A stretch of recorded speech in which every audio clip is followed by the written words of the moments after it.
2025 JEE മെയിൻസിന് ഇനി October, November, December, പിന്നെ ജാനുവരിയുടെ പകുതിയും കൂടെ.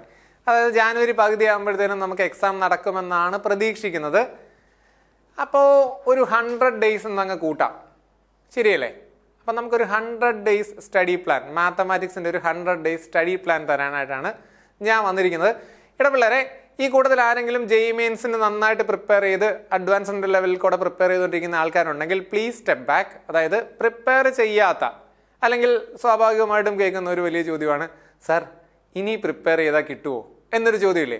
അപ്പോൾ അവർക്കൊരു മറുപടി ആയിട്ടാണ് ഞാൻ ഈ ഒരു സ്റ്റഡി പ്ലാനുമായിട്ട് വന്നിരിക്കുന്നത്. അപ്പോൾ ആ കാര്യം നിങ്ങളൊന്ന് മനസ്സിൽ ഓർത്ത് വെക്കണം. ഇതുവരെ അത്ര ഭംഗിയായിട്ട് പ്രിപ്പയർ ചെയ്ത് തുടങ്ങാത്ത ആളുകൾക്ക് ഇനിയുള്ള ഈ 2-3 മാസം എങ്ങനെ പ്രിപ്പയർ ചെയ്താൽ നമ്മുടെ മാത്തമാറ്റിക്സിനെ ഒന്ന് വരുതിയിൽ വരുത്താം എന്നുള്ളതാണ് ഞാൻ പറഞ്ഞു തരുന്നത്. മാത്തമാറ്റിക്സിന് എക്സാമിന് ഒരുപാട് റോളുകളുണ്ട്, അറിയാലോ. ജെഇ മെയിൻസിൻ്റെ എക്സാമിൽ മാത്തമാറ്റിക്സിന് വലിയ റോളുകളുണ്ട്. എല്ലാവരും തഴഞ്ഞിടുന്ന ഒരു സബ്ജക്റ്റാണ് മാത്തമാറ്റിക്സ്. പക്ഷെ അങ്ങനെയല്ല, അതിന് വലിയ റോളുണ്ട്. ആ ഒരു സസ്പെൻസ് കൂടെ ഞാൻ ഈ ഒരു വീഡിയോയിൽ നിങ്ങൾക്ക് പറഞ്ഞുതരാം. അപ്പോൾ അതിന് മുന്നേ ഇതെങ്ങനെയാണ്, അതായത് നമ്മുടെ ഒരു സ്റ്റഡി പ്ലാൻ, എന്തൊക്കെ കാര്യങ്ങളാണ് പഠിക്കേണ്ടത്, എങ്ങനെയാണ് പഠിക്കേണ്ടത്, എന്താണ് പഠിക്കാനുള്ളത് എന്നുള്ളതിനെക്കുറിച്ച് ഒരു ചെറിയൊരു പെട്ടെന്നൊരു വീഡിയോ ഞാൻ കാണിച്ചു തരാം.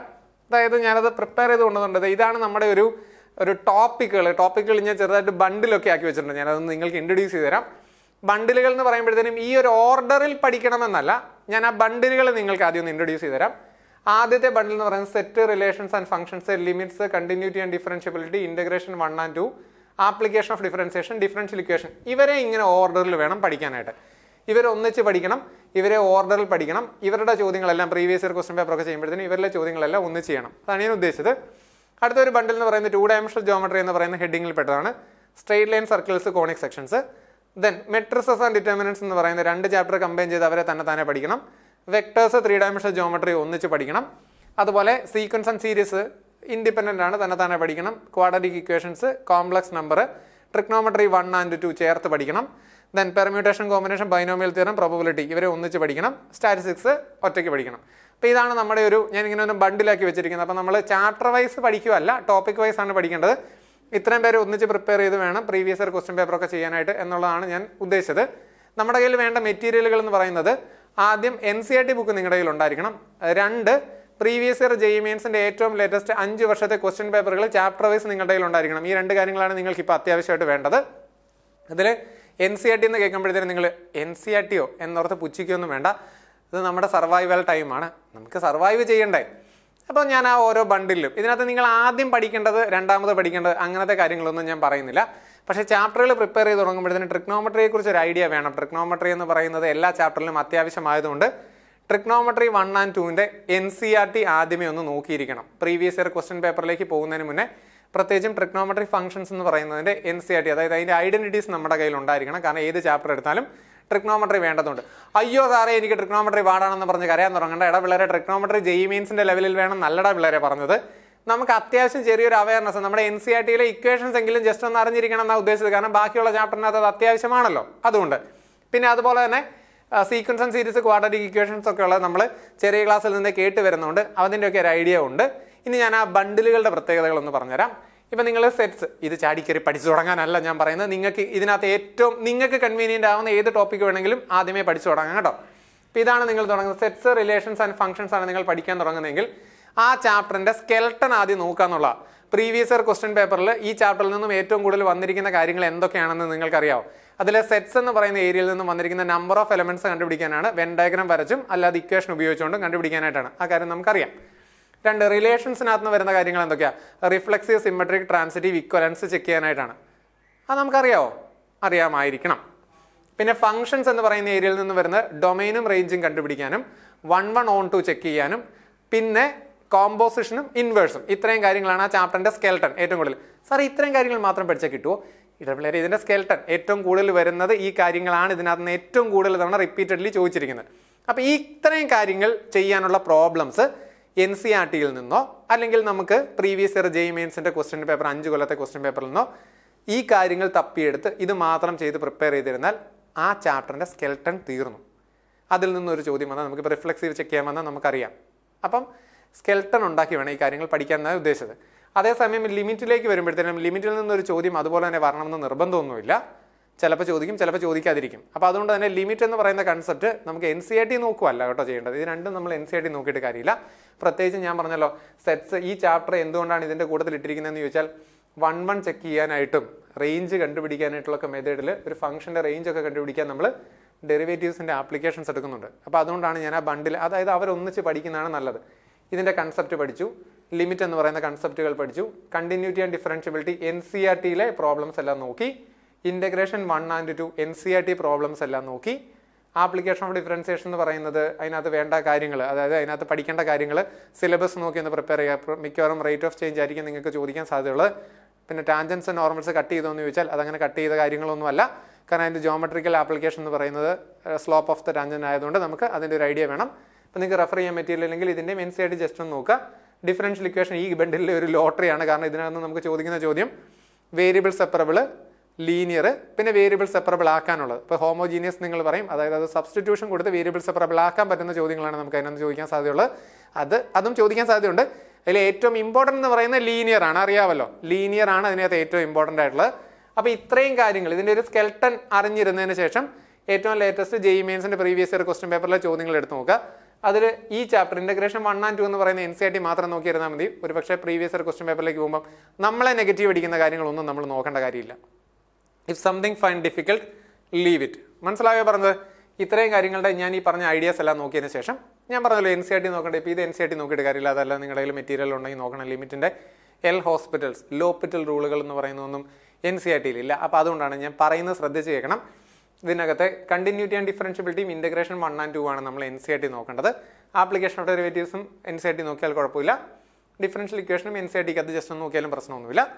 ബാക്കി നമുക്ക് NCERTക്ക് അന്ന് കിട്ടത്തില്ല. ഈ ഏരിയ NCERT നന്നായിട്ട് നോക്കിയതിന് ശേഷം PYQ എടുത്ത് നോക്കുമ്പോൾ അതിനകത്ത് ഏറ്റവും എളുപ്പമുള്ള 5 കൊല്ലത്തെ ക്വസ്റ്റ്യൻ പേപ്പറിലെ ചോദ്യങ്ങൾ നമ്മൾ ചെയ്താൽ ഈ ടോപ്പിക് അനുസരിച്ച് അങ്ങ് ചെയ്താൽ സെറ്റാണ്. അതുപോലെ 2 ഡയമെൻഷണൽ ജോമെട്രിക്ക് വരുമ്പോൾ ഇത് ജോമെട്രിക്കൽ ഐഡിയ പാടുള്ളവർക്ക് ബുദ്ധിമുട്ടായിരിക്കും, അല്ലാത്തവർക്ക് ഈസിയാണ്. ഇതിൽ സ്ട്രെയിറ്റ് ലൈൻസ് NCERT നോക്കുക. സർക്കിളും കോൺ സെക്ഷനും സ്ട്രെയിറ്റ് ലൈൻസ് എന്ന് പറയുന്ന ഒരു സപ്പോർട്ടിംഗ് ചാപ്റ്ററാണ്. കോർഡിനേറ്റ് ജോമെട്രിയിൽ നിന്നും ചോദ്യം കിട്ടില്ല എന്നല്ല, ജോമെട്രിക്കൽ ഐഡിയ ഉള്ളവർക്ക് പ്രീവിയസ് ഇയർ ക്വസ്റ്റ്യൻ പേപ്പർ, അതായത് ഇത് രണ്ടും NCERT നോക്കിയിട്ട് കാര്യമില്ല. നേരെ പ്രീവിയസ് ഇയർ ക്വസ്റ്റ്യൻ പേപ്പറിലെ ഏറ്റവും എളുപ്പമുള്ള ചോദ്യങ്ങൾ ചെയ്ത് പ്രാക്ടീസ് ചെയ്യുക. കാരണം ജോമെട്രി ആയതുകൊണ്ട് തന്നെ ജോമെട്രിക്കൽ ഐഡിയ ഇല്ലാത്തവർക്ക് അത് ബുദ്ധിമുട്ടായിട്ട് തോന്നും. അതുകൊണ്ടാണ് ഞാൻ അങ്ങനെ വളരെ ഡിപ്ലോമാറ്റിക് ആയിട്ട് അതിനൊരു സ്റ്റേറ്റ്മെൻറ്റ് പറഞ്ഞത്. മനസ്സിലായോ പറഞ്ഞത്? ഡിഫിക്കൽട്ട് ആണെങ്കിൽ നിങ്ങൾ NCERT സ്ട്രെയിറ്റ് ലൈൻസിൻ്റെ NCERT അറിഞ്ഞിരിക്കണം. സർക്കിളും കോൺസെക്ഷനിലെ എളുപ്പമുള്ള ചോദ്യങ്ങൾ അത്യാവശ്യം പഠിച്ചിരിക്കണം. കാരണം അതുകൊണ്ട് NCERT നോക്കിയിട്ട് കാര്യമില്ല. ഇത് നമുക്ക് ലോട്ടറിയാണ്. മെട്രിക്സ് ആൻഡ് ഡിറ്റർമിനൻസ് എങ്ങനെ പഠിച്ചു തുടങ്ങണം? സിസ്റ്റം ഓഫ് ലീനിയർ ഇക്വേഷൻ ആണ് നമ്മൾ പഠിച്ചു തുടങ്ങേണ്ടത്. സാറേ സിസ്റ്റം ഓഫ് ലീനിയർ ഇക്വേഷൻ ആ ചാപ്റ്റർ പഠിച്ചു തുടങ്ങുമ്പോഴത്തേനും മെട്രിക്സ് മൾട്ടിപ്ലിക്കേഷൻ അതും ഇതൊക്കെ അല്ലേ? ആ ചാപ്റ്ററിൽ ഏതാണ് ഏറ്റവും ഇമ്പോർട്ടൻറ്റ് അതാണ് നമ്മൾ പഠിച്ചു തുടങ്ങേണ്ടത്. അതിൻ്റെ കൂടുതൽ അഡ്ജോയിൻറ്റിൻ്റെ പ്രോപ്പർട്ടീസും കാര്യങ്ങളെല്ലാം അതിൻ്റെ ഒരു സ്കെൽട്ടൺ നമ്മൾ ആക്കിയതിന് ശേഷം PYQ. കാരണം നമുക്ക് സമയമില്ലല്ലോ പിള്ളേരെ, അതാണ് നമ്മുടെ പ്രശ്നം. മെട്രിസസ് ആൻഡ് ഡിറ്റർമിനൻസ് എന്ന് പറയുമ്പോൾ NCERTയിലെ ആദ്യത്തെ സ്റ്റെപ്പിലെ ആദ്യത്തെ ക്വസ്റ്റ്യൻ തൊട്ടേ നിങ്ങൾ പ്രിപ്പയർ ചെയ്ത് തുടങ്ങാനുള്ള സമയം നമുക്കുണ്ടോ? ഇല്ല. അതുകൊണ്ടാണ് ആ ചാപ്റ്ററിൽ നിന്ന് ഏറ്റവും കൂടുതൽ വന്നിരിക്കുന്ന കൺസെപ്റ്റുകൾ ഏതാണോ ആ കാര്യത്തെക്കുറിച്ച് ഒരു ഐഡിയ എന്ന് വരുത്തിയതിന് ശേഷം പെട്ടെന്ന് PYQയിലേക്ക് കിടക്കുക. അതിൽ ഏറ്റവും എളുപ്പമുള്ള ചോദ്യങ്ങൾ മാത്രം ചെയ്യുക. ബാക്കിയുള്ളത് അതിനകത്ത് വന്നിരിക്കുന്ന എക്സെപ്ഷൻ, ചില വർഷങ്ങളിൽ ഇങ്ങനെ ഒരു സ്പെഷ്യൽ ചോദ്യം വന്നിട്ടുണ്ട് എന്ന് പറഞ്ഞാൽ അതിൻ്റെ പുറകെ പോകണ്ട. ഏറ്റവും കൂടുതൽ തവണ റിപ്പീറ്റഡ്ലി വന്നിരിക്കുന്ന കാര്യങ്ങളാണ് നമ്മൾ പഠിക്കുന്നത്. അങ്ങനെ നമ്മൾ കംപ്ലീറ്റ് ആക്കുകയാണ് ചെയ്യുന്നത്.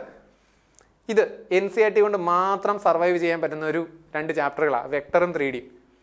നിങ്ങൾ NCERT മാത്രം നോക്കിയാൽ മതി. ഉടനെ ആദ്യത്തെ ചോദ്യം, സാറേ പ്ലെയിൻ ഉണ്ടോ? പ്ലെയിൻ ഉണ്ടോ എന്ന് ചോദിക്കുന്നവരോട് ഞാൻ മറുപടി ലൈൻ ഉണ്ട്, ലൈൻ കംപ്ലീറ്റ് പഠിച്ചു കഴിഞ്ഞോ? അതാണ് എന്ന് പറഞ്ഞാൽ പ്ലെയിനെ കുറിച്ച് ഒരു ചെറിയ ഐഡിയ ഒക്കെ ആക്കുന്നതല്ല കേട്ടോ. ഇതിന് വേണ്ടി NCERT അറിയാമെങ്കിലേ ഇവിടുന്ന് രണ്ടിടത്തുനിന്നും എളുപ്പമുള്ള ചോദ്യമാണ് ചോദിക്കുന്നതെങ്കിൽ നമുക്ക് കിട്ടും. അപ്പോൾ പാടാണെങ്കിലോ പിള്ളേർ നമ്മൾ 100 days പ്ലാനിലാണ് നിൽക്കുന്നത്. നമ്മൾ പാടുള്ള ചോദ്യത്തിനെ കുറിച്ച് ബോധേടല്ല. അതിനെക്കുറിച്ച് ഞാൻ പിന്നീട് സംസാരിക്കാം. നിങ്ങൾക്ക് എല്ലാവർക്കും ചെയ്യാൻ കിട്ടുന്ന ഒരു ചോദ്യമില്ലേ, അത് നമുക്കും കിട്ടും. മനസ്സിലായോ പറഞ്ഞത്? അതാണ് ഈ ചാപ്റ്ററുകളുടെ പ്രത്യേകത. അത് NCERT നോക്കിയാൽ തന്നെ നമുക്ക് കിട്ടും. സീക്വൻസ് ആൻഡ് സീരീസ് ആ ചാപ്റ്ററിനകത്ത് എന്തൊക്കെ ചോദിക്കുന്നറിയോ? AP ചോദിക്കും, GP ചോദിക്കും, AGP ലാസ്റ്റ് ഇയറിൽ ചോദിച്ചിട്ടുണ്ട്. അതായത് APയും GPയും കമ്പൈൻഡ് ചോദിക്കും. ദെൻ സ്പെഷ്യൽ സീരീസ് 2 ടൈപ്പ് ചോദിക്കും. ഒന്ന് ജനറൽ ടൈം ജനറൽ ടൈം കണ്ടുപിടിച്ചിട്ട് ചെയ്യുന്നു. 2 പാർഷ്യൽ ഫ്രാക്ഷൻ, അതായത് ഡിനോമിനേറ്റർ ഇങ്ങനെ സ്പ്ലിറ്റ് ചെയ്ത് കിടക്കുന്നതും ചോദിക്കും. ഈ കാര്യങ്ങൾ പ്രീവിയസ് ഇയർ ക്വസ്റ്റ്യൻ പേപ്പർ എടുത്ത് നോക്കിയാൽ നമുക്ക് കിട്ടും. ഇതൊരു കുഴപ്പമില്ലാത്ത ചാപ്റ്ററാണ്. കാരണം അതിൽ ഓൾജിബ്ര ആയതുകൊണ്ട് നമുക്ക് അത്യാവശ്യം അതിനെക്കുറിച്ച് ഐഡിയാസ് അറിയാം. എന്ന് പറഞ്ഞ പോലെ ക്വാഡ്രാറ്റിക് ഇക്വേഷൻ ഇത് നിങ്ങൾക്ക് അറിയത്തില്ലെങ്കിൽ നിങ്ങൾ ആ NCERT നന്നായിട്ടൊന്ന് പ്രിപ്പയർ ചെയ്താൽ മതി കേട്ടോ. സീക്വൻസ് സീരീസ് NCERT നന്നായിട്ടൊന്ന് പ്രിപ്പയർ ചെയ്താൽ NCERTക്കകത്ത് അത്യാവശ്യം അതുമായിട്ട് ബന്ധപ്പെട്ട എല്ലാ കാര്യങ്ങളും ഉണ്ട്. ക്വാഡ്രാറ്റിക് ഇക്വേഷൻസ് നമ്മുടെ 10ാം ക്ലാസ്സിലെ ആ റിസൾട്ടുകൾ മാത്രമേ ഉള്ളൂ. സം ഓഫ് ഫ്രൂട്ട്സും പ്രൊഡക്റ്റ് ഓഫ് ഫ്രൂട്ട്സും പിന്നെ നമ്മുടെ കൺസ്ട്രക്ഷൻ ഓഫ് ക്വാഡ്രാറ്റിക് ഇക്വേഷനും ലൊക്കേഷൻ ഓഫ് ഫ്രൂട്ട്സ് ഇവിടെയും ഉണ്ട്. അതിന് ചെറിയ ആപ്ലിക്കേഷൻ ഓഫ് ഡിഫറൻസിയേഷൻ ആണ്, അതായത് തിയറി ഓഫ് ഇക്വേഷൻസ്, 2ൽ കൂടുതൽ ഡിഗ്രി ഉള്ള കാര്യങ്ങളൊക്കെ ചോദിക്കുന്നത് ആപ്ലിക്കേഷൻ ഓഫ് ഡെറിവേറ്റീവ്സിൻ്റെ ഐഡിയാസും കൂടെ നമ്മൾ ചേർത്ത് നോക്കണം. കോംപ്ലക്സ് നമ്പർ ഉള്ളതിൽ എനിക്ക് വലിയ പ്രതീക്ഷയില്ലാത്തൊരു സംഗതിയാണ് കോംപ്ലക്സ് നമ്പർ. കാരണം NCERT നോക്കിയിട്ട് കാര്യമില്ല.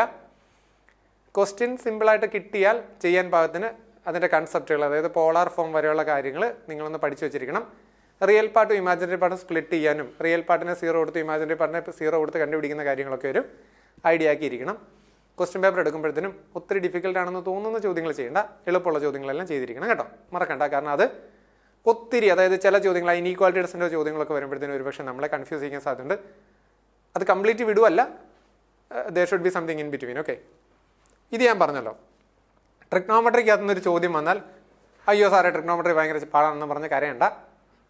ട്രിഗ്നോമെട്രി നമുക്കൊരു സപ്പോർട്ടിംഗ് ചാപ്റ്ററായിട്ട് നിന്നോളും. സപ്പോർട്ടിംഗ് ചാപ്റ്ററായിട്ട് നമ്മൾ പഠിക്കണം. ബാക്കിയുള്ളതിനകത്തെല്ലാം അപ്ലൈ ചെയ്യാൻ, പ്രത്യേകിച്ചും ക്വാഡ്രൻസിൻ്റെ കൺസെപ്റ്റും കാര്യങ്ങളൊക്കെ നമ്മളൊന്ന് അറിഞ്ഞിരിക്കണം. പിന്നെ പ്രൈമറി ഐഡൻറ്റിറ്റീസ് എല്ലാം അറിഞ്ഞിരിക്കണം. ഇൻവേഴ്സ് ട്രിഗ്നോമെട്രി ഫംഗ്ഷൻസിൻ്റെ പ്രത്യേകത NCERT മാത്രം പഠിച്ചിട്ട് പോയാലും അത് ഡൊമൈൻ കണ്ടുപിടിക്കാനും റേഞ്ച് കണ്ടുപിടിക്കാനും, അതായത് അല്ലെങ്കിൽ ഇൻവേഴ്സ് ട്രിഗ്നോമെട്രിയുടെ ആദ്യ 2-3 സ്റ്റെപ്പ് കഴിയുമ്പോൾ ഇൻവേഴ്സിൻ്റെ റോൾ അങ്ങ് തീർന്നിട്ട് ക്വാഡ്രാറ്റിക്കിലേക്കോ അല്ലെങ്കിൽ സീക്വൻസിലേക്കോ ഒക്കെ മാറുന്ന ചോദ്യങ്ങളാണ് മിക്കവാറും ചോദിക്കാറുള്ളത്. അത് മിക്കവാറും tan inverse x plus tan inverse y tan inverse x minus tan inverse y നമുക്ക് പിടിച്ച് കിട്ടാൻ പറ്റും. മനസ്സിലായോ പറഞ്ഞത്? അപ്പോൾ അതുകൊണ്ട് തന്നെ അതും വലിയ ബന്ധപ്പാടില്ലാത്ത ചോദ്യമാണ്. NCERT ഒന്ന് നോക്കിയതിന് ശേഷം PYക്ക് ഒരു 5 കൊല്ലത്തെ നോക്കിയാൽ നമുക്ക് കിട്ടുന്നതാണ്. ഇതായിരിക്കും നിങ്ങൾക്ക് കൺഫ്യൂഷൻ ആകുന്നത്. ഇതിൽ പ്രോബബിലിറ്റി ഇല്ലേ, ലോട്ടറിയാണ്. നിങ്ങൾ പ്രീവിയസ് മെയിൻസിൻ്റെ ക്വസ്റ്റ്യൻ പേപ്പർ എടുത്ത് നോക്ക്, പ്രോബബിലിറ്റിക്കകത്ത് ചോദിച്ചിരിക്കുന്ന ചോദ്യങ്ങളെല്ലാം NCERT-ആണ്.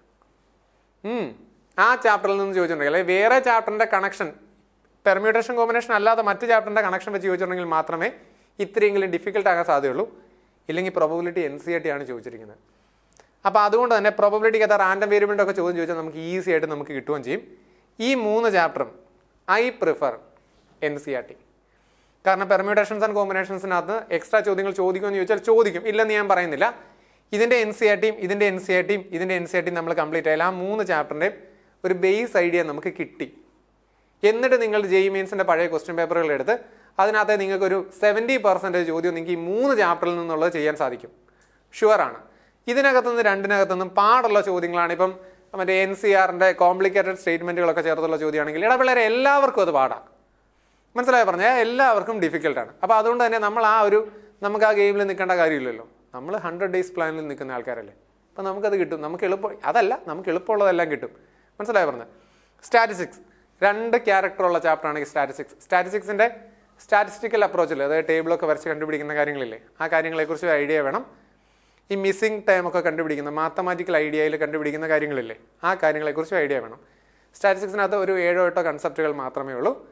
അതിനകത്ത് നമ്മുടെ സെൻട്രൽ ടെൻഡൻസി ഉണ്ട്, പിന്നെ മെഷർ ഓഫ് ഡിസ്പേഴ്സൺ, സ്റ്റാൻഡേർഡ് ഡീവിയേഷനും വേരിയൻസും വെച്ചിട്ടുള്ളത് അതും, പിന്നെ 1-2 കുറച്ച് പുതിയ ടേംസ്, നമ്മുടെ ഒരു കമ്പൈൻഡ് വേരിയൻസും കോയിഫിഷ്യൻ്റ് ഓഫ് വേരിയേഷനും അങ്ങനത്തെ കുറച്ച് ടേംസും അറിയാമെങ്കിൽ ആ ചാപ്റ്ററിൽ നിന്നൊരു ക്വസ്റ്റ്യൻ 100% ഷുവർ ഇത് കിട്ടണം കേട്ടോ. 100% ഷുവറാണ് കിട്ടണം. ഇതാണ് എൻ്റെ ഒരു ടോപ്പിക്കിൻ്റെ ഒരു സ്ട്രക്ചറിങ് എന്ന് ഉദ്ദേശിച്ചത്. ഇതിനകത്തെ ചില ചാപ്റ്ററുകളുടെ ചേർത്ത് ഞാൻ NCERT പറഞ്ഞായിരുന്നു. നിങ്ങൾക്ക് പഠിക്കാൻ ബുദ്ധിമുട്ടാണ് എങ്കിലാണ്, അതായത് ഇപ്പം NCERT തീർക്കേണ്ടത് ഈ ചാപ്റ്ററിൻ്റെ ബണ്ടിൽ NCERT തീർത്തതിന് ശേഷം PYQ എടുത്ത് നോക്കിയാൽ കുഴപ്പമില്ല. ഇത് NCERT എടുത്തതിന് ശേഷം PYQ എടുത്ത് നോക്കിയാൽ കുഴപ്പമില്ല. പിന്നെ ഇതിനകത്തോട് വരുമ്പോഴത്തേനും ഇൻ്റഗ്രേഷൻ 1 and 2 NCERT നോക്കുക. ഇൻ്റഗ്രേഷൻ 1 അല്ലെങ്കിൽ കണ്ടിന്യൂ ഒരു താഴത്തോടെല്ലാം NCERT നോക്കിയതിന് ശേഷം കയറുക. അതൊക്കെ NCERT-ക്കകത്ത് അത്യാവശ്യം നല്ല, ഇപ്പം സ്ട്രെയിറ്റ് ലൈൻസ് ആണെങ്കിൽ NCERT നോക്കിയതിന് ശേഷം കയറിയാൽ മതി. പക്ഷേ സർക്കിളും കോണിക് സെക്ഷനും നോക്കിയിട്ട് വലിയ അത്യാവശ്യമൊന്നുമില്ല. അപ്പം ആ ചാപ്റ്ററുകളൊക്കെ NCERT നോക്കിയതിന് ശേഷം PYQ-ലേക്ക് എൻ്റർ ചെയ്യുക. ഇപ്പോൾ ഇത് NCERT നോക്കിയാൽ നമുക്ക് അത്യാവശ്യം കാര്യങ്ങളെല്ലാം കിട്ടും. സീക്വൻസ് ആൻഡ് സീരീസ് NCERT നോക്കിയാൽ കിട്ടും. ക്വാഡ്രാറ്റിക് ഇക്വേഷനോ കോംപ്ലക്സ് നമ്പറോ NCERT നോക്കിയിട്ട് വലിയ കാര്യങ്ങളൊന്നുമില്ല. അപ്പം ഞാൻ പറഞ്ഞാൽ മനസ്സിലായല്ലോ. അപ്പം ചിലതായി NCERT നോക്കിയിട്ട് കയറുക എന്നുള്ള കാര്യങ്ങളെല്ലാം NCERT നോക്കിയിട്ട് തന്നെ കയറുക, അല്ലാത്ത നമ്മുടെ ക്ലാസ്സിൻ്റെ നോട്ടുകളൊക്കെ നോക്കിയതിന് ശേഷം കയറുക. ഇനി നമ്മളിപ്പോൾ ഞാൻ ഈ പറഞ്ഞ രീതിയിൽ നിങ്ങൾ പ്രിപ്പയർ ചെയ്ത് വെച്ചിട്ടുണ്ട്. എളുപ്പമുള്ള കാര്യങ്ങളെല്ലാം നിങ്ങൾക്കറിയാം. ഞാൻ ചില കാര്യങ്ങൾ ഇൻ്റഗ്രേഷൻ 1 and 2 എന്ന് പറയുന്നത് NCERT നോക്കിയാൽ മതി എന്ന് പറഞ്ഞു. അത് NCERT നോക്കിയതിന് ശേഷം PYQ-ലേക്ക് ചെല്ലുമ്പോഴത്തേനും നിങ്ങൾക്ക് വലിയ കാര്യമായിട്ടൊന്നും കിട്ടത്തില്ല എന്നും പറഞ്ഞ് നമ്മുടെ എക്സാം ഹാളിനെ കുറിച്ച് ഞാനൊരു പിക്ചർ തരാം. നിങ്ങൾ ഇനി എക്സാം ഹാളിനെ ഒന്ന് ഇമാജിൻ ചെയ്യേ. JEE 2025 JEE മെയിൻസിൻ്റെ എക്സാം ഹാളിലാണ് നമ്മളിരിക്കുന്നത്. നമ്മൾ ആദ്യം അറ്റൻഡ് ചെയ്യുന്നത് നിങ്ങൾക്ക് ഏറ്റവും എളുപ്പമുള്ള ഏരിയ ആയിരിക്കും. ഏറ്റവും എളുപ്പമുള്ളതെന്ന് പറയുമ്പോഴത്തേനും ഞാൻ ഇന്ന ടോപ്പിക്കൊന്നും പറയത്തില്ല. എന്നിരുന്നാലും കെമിസ്ട്രി, കാരണം കെമിസ്ട്രി തിയറിയാണ് ചോദിക്കുന്നത് എങ്കിൽ 2 choice, either you know the answer or you don't know the answer. Question വായിക്കുക, ആൻസർ അറിയാം, ഇല്ലെങ്കിൽ അറിയത്തില്ല, വിട്ട് കളയും. ലൈക്ക് അങ്ങനെയാണല്ലോ പോയി പെട്ടെന്ന് കെമിസ്ട്രി തീർത്തെന്ന് വിചാരിക്കാം. ഒരുപക്ഷെ കെമിസ്ട്രിക്ക് പാടുള്ള ചോദ്യങ്ങളെ വരുന്നെങ്കിൽ ഞാൻ അങ്ങനെ ഒന്നും പറയുന്നില്ല, ഞാനിപ്പോൾ ഇപ്പോഴത്തെ ഒരു പ്രോബിലിറ്റി വെച്ചിട്ട് പറയുകയാണേ. പിന്നെ ഫിസിക്സിലേക്കായിരിക്കും നിങ്ങൾ പോകുന്നത്. ഫിസിക്സിനകത്തും അറിയാവുന്നതല്ല, 100% ഷുവറായിട്ടുള്ള ചോദ്യങ്ങളെല്ലാം ചെയ്തു. പിന്നെ മാത്തമാറ്റിക്സിലേക്ക് വരിക. മാത്തമാറ്റിക്സിൽ അറിയാവുന്ന ചോദ്യങ്ങളെല്ലാം അല്ല, പെട്ടെന്ന് ചെയ്യാൻ പറ്റുന്ന എളുപ്പമുള്ള ചോദ്യങ്ങളെല്ലാം ചെയ്തു തീർക്കും.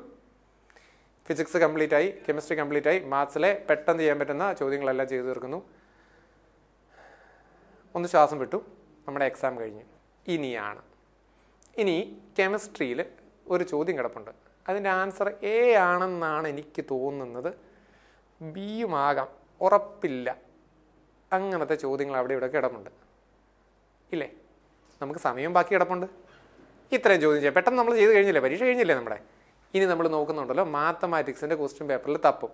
അപ്പോഴാണ് ഇൻ്റഗ്രേഷൻ 1 and 2 നമ്മൾ NCERT പഠിച്ചിട്ടുണ്ട്. അതിനകത്ത് ഏരിയ അണ്ടർ ദ കർവ് ഉണ്ടായിരുന്നു. ഏരിയ അണ്ടർ ദ കർവ് നമുക്ക് ചെയ്യാൻ അറിയാം. പക്ഷേ പ്രശ്നം അത് നമ്മൾ ചെയ്തിട്ടില്ല. കാരണം വെച്ചാൽ അത് ലെങ്തിയാണ്. എളുപ്പമുള്ള ചോദ്യങ്ങളല്ലേ ചെയ്ത്. ഇൻ്റഗ്രേഷനകത്ത് ഏരിയ അണ്ടർ ദ കർവ് കണ്ടുപിടിക്കാൻ ഇച്ചിരി പാടല്ലേ. അതെടുത്ത് ഇത്തിരി സമയം ഇൻവെസ്റ്റ് ചെയ്ത് ആ ക്വസ്റ്റൻ അങ്ങ് ചെയ്യും. ഓപ്ഷനിൽ ആൻസർ കിട്ടിയാൽ അത് കൺഫേം ആണല്ലോ. ഒന്നുകൂടെ നോക്കും, കറക്റ്റ് അല്ലേ ചെയ്തേക്കുന്നത്. അതെ, ഇത്തിരി സമയം ഇൻവെസ്റ്റ് ചെയ്തിട്ടുണ്ടേ, അതിൻ്റെ ആൻസർ അങ്ങ് കറപ്പിക്കും. ആ കൂടെ വേണമെങ്കിൽ ആ കെമിസ്ട്രിയിൽ കൺഫ്യൂഷൻ ഉള്ളതില്ലേ, അതൊരെണ്ണം വേണമെങ്കിൽ കറപ്പിക്കാം. ഒന്നും നല്ല 2 വേണമെങ്കിൽ കറപ്പിക്കാം. 1:2 വേണമെങ്കിൽ കറപ്പിക്കാം. കാരണം അവർ തെറ്റിയാലും മാത്സിൻ്റെ ഒരു അഡീഷണൽ ചോദ്യം നമ്മൾ ചെയ്തു വെച്ചിട്ടുണ്ട്. നമുക്കറിയാവുന്ന ചോദ്യത്തിനകത്ത് ഒരൊറ്റ മാർക്ക് പോലും നമുക്ക് പോവില്ല. ഇങ്ങനെ ചെയ്യണമെന്നല്ല ഞാൻ പറയുന്നത്. ഞാൻ പറഞ്ഞാൽ മനസ്സിലായല്ലോ. കാരണം നമ്മൾ ആദ്യം അറ്റൻഡ് ചെയ്ത ചോദ്യങ്ങളുടെ എണ്ണം വളരെ കുറവാണെങ്കിൽ മാത്സ് ഒരെണ്ണം അഡീഷണൽ ചെയ്തിട്ട് മാത്രമേ നിങ്ങൾക്ക് ഡബിൾ മൈൻഡ് ഉള്ള ഒരു ആൻസർ കറപ്പിക്കാവുള്ളൂ. പറഞ്ഞാൽ മനസ്സിലായോ? ഇനി നിങ്ങളൊന്ന് ആലോചിച്ച് നോക്കിയേ, മാത്സിൻ്റെ ക്വസ്റ്റ്യൻ പേപ്പർ പിന്നെ നിങ്ങൾ തപ്പും. സമയം ഇൻവെസ്റ്റ് ചെയ്ത് ചെയ്യാൻ പറ്റുന്ന ചോദ്യം ചെയ്യും. ആ കൂട്ടത്തിൽ ചിലപ്പോൾ ഫിസിക്സിൻ്റെ കെമിസ്ട്രിയുടെ ഈ ഡബിൾ മൈൻഡ് ആൻസർ ഒരെണ്ണം കറക്കി കുത്തും. അതാകുമ്പോൾ നമ്മളെ ഓരോ ചോദ്യം അഡീഷണൽ ചെയ്യുമ്പോഴും നമ്മളിങ്ങനെ റാങ്ക് മേലിലോട്ടല്ലേ വരത്തുള്ളൂ. നിങ്ങൾ നെഗറ്റീവ് ചിന്തിക്കാതെ പിള്ളേരെ, എല്ലാം തെറ്റിപ്പോകുന്നൊന്നും ചിന്തിക്കാതെ. എല്ലാം അങ്ങനെ തെറ്റിപ്പോകത്തൊന്നുമില്ല. കറക്കി കുത്തരുത് ചാടിക്കറി ചുമ്മാ. അങ്ങനെയല്ലാതെ ഞാൻ പറഞ്ഞല്ലോ, നമുക്കൊരു 70% കൺഫർമേഷൻ ഉള്ള ആൻസറുകളാണ് നമ്മൾ കറപ്പിക്കുന്നത്. എങ്ങനെയുണ്ട് ഇപ്പോൾ? ഇപ്പം നമ്മൾ തെറ്റില്ലാത്തൊരു റാങ്കിലേക്ക്. അപ്പം നമ്മൾ അത്യാവശ്യം ഈ ഒരു കാര്യം, ഈ ഒരു സ്ട്രാറ്റജിയും കൂടെ, ഇതാണ് നിങ്ങൾക്കൊരു സസ്പെൻസ് ഞാൻ പറഞ്ഞത്. ഇപ്പോൾ ഈ ഒരു സ്ട്രാറ്റജിയും കൂടെ, ഇതാണ് മാത്തമാറ്റിക്സ് നമ്മളെ എക്സാമിന് സപ്പോർട്ട് ചെയ്യുന്നത്. കാരണം ടൈം ഇൻവെസ്റ്റ് ചെയ്താൽ മാത്തമാറ്റിക്സിൻ്റെ ചോദ്യങ്ങൾ കിട്ടാൻ സാധ്യതയുണ്ട്. അതുകൊണ്ടാണ് നിങ്ങളുടെ അടുത്ത് ഞാൻ പറഞ്ഞ എല്ലാ ചാപ്റ്ററും പ്രിപ്പയർ ചെയ്തിട്ട് പോകണമെന്ന്. മിനിമം NCERT എങ്കിലും, മനസ്സിലായോ പറഞ്ഞത്? മിനിമം NCERT എങ്കിലും പ്രിപ്പയർ ചെയ്തിട്ട് എക്സാം ഹാളിൽ കയറിയാൽ നിങ്ങൾ ഈ കുറേ ചോദ്യം ചോദിക്കില്ലേ, സാറേ അത് വരുമോ, സാറേ ഇത് വരുമോ, അങ്ങനെ വരുമോ, ഇങ്ങനെ വരുമോ.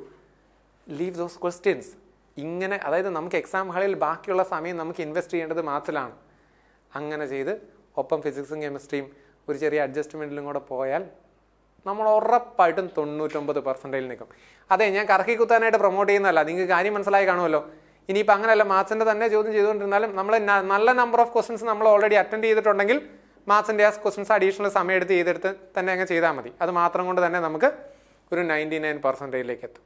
January JEE മെയിൻസിന് 99%, NIT confirm. അതിനുശേഷം നിങ്ങൾ ബോർഡ് എക്സാമിന് പ്രിപ്പയർ ചെയ്യുകയോ അഡ്വാൻസിന് പ്രിപ്പയർ ചെയ്യുകയോ നിങ്ങളുടെ ഇഷ്ടത്തിന് പോക്കോ. എന്തായാലും ഫസ്റ്റ് എക്സാം നമ്മൾ പിടിച്ചു പോരെ. അപ്പോൾ അങ്ങനെയാണെങ്കിൽ ഇനി നമ്മൾ കാണുന്നത്, ഇനി നമ്മൾ ഇടയ്ക്കൊക്കെ കാണും, എന്നിരുന്നാലും JEEയുടെ സക്സസ് റിസൾട്ടുമായിട്ട്. ഓക്കെ, അപ്പോൾ നന്നായിട്ട് പ്രിപ്പയർ ചെയ്യുക. ഈ പറഞ്ഞ പോലെയൊക്കെ നന്നായിട്ടൊന്ന് മനസ്സിൽ വെച്ചാണ് കേട്ടോ. അപ്പോൾ ഓൾ ദി ബെസ്റ്റ്. എൻട്രൻസ് സംബന്ധമായ വാർത്തകളും അപ്ഡേഷനുകളും ഏറ്റവും വേഗം ആധികാരികമായി അറിയാൻ ബ്രില്യൻറ്റ് സ്റ്റഡി സെന്റർ പാല യൂട്യൂബ് ചാനൽ സബ്സ്ക്രൈബ് ചെയ്യുക. ബെൽ ഐക്കൺ അമർത്തുക. ഈ വീഡിയോ മറ്റ് സുഹൃത്തുക്കളിലേക്കും ഷെയർ ചെയ്ത് നൽകുക.